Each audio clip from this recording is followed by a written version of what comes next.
United States Constitution is very clear about how the process of impeaching a president must be carried out. First, the president must be indicted on articles of impeachment by the House of Representatives, and after that, the U.S. Senate can hold an impeachment trial, weigh the evidence, and act as an impartial jury and make a determination of guilty or not guilty. But Senate Majority Leader Mitch McConnell has made it painfully clear that he has no intention of being an impartial juror where President Donald Trump is concerned. I'm not an impartial juror. This is a political process. There's not anything judicial about it. Impeachment is a political decision. The House made a partisan political decision to impeach.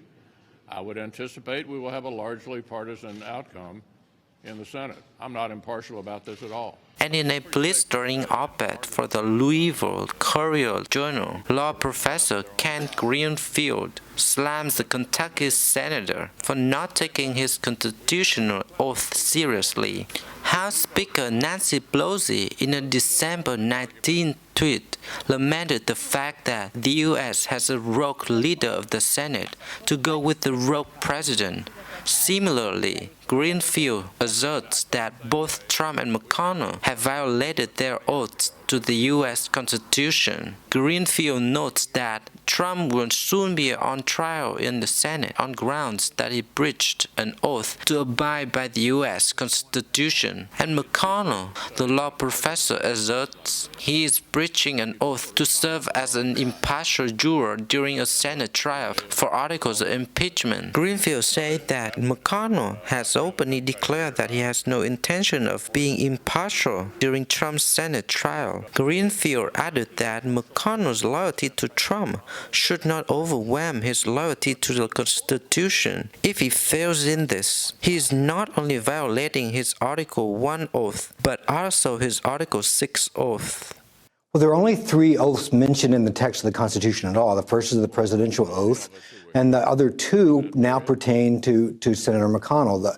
In Article 6, all federal and state officials are bound by an oath to protect and defend the Constitution.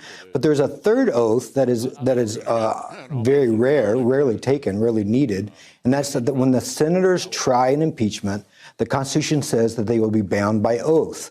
And what that means is that they have to take it seriously. They have to be impartial. The words of the oath that every senator will be held to when the trial begins is that they swear to be impartial.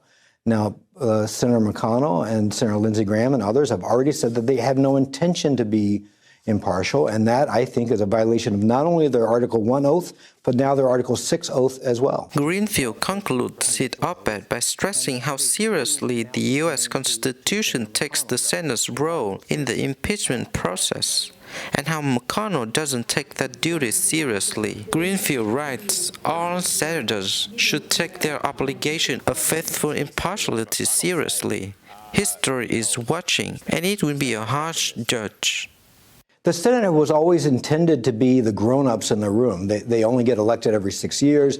They're supposed to be somewhat insulated from the political realities of the day, so they can be the more distinguished, more thoughtful politicians and public servants.